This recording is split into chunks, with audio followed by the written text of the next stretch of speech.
Muigana wa ciringi milioni 400 nicio ihuthikite kugura macini ngurani cia gutungatira arwaru thibitari-ini wa Avenue itemi-ini ria gukinyaniria motungata magaciru kuri muingi.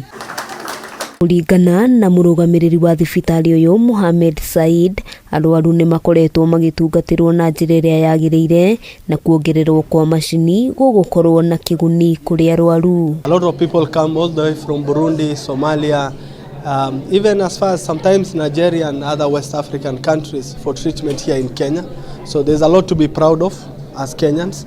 I think our healthcare system has really developed over the years. We are not just improving our structures and facilities.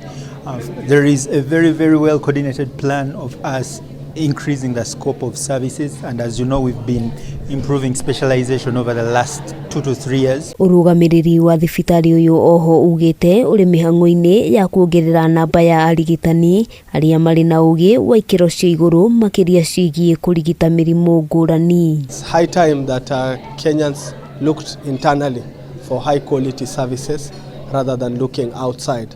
Yeah, I think we are there as Kenyans, and we can only grow each other.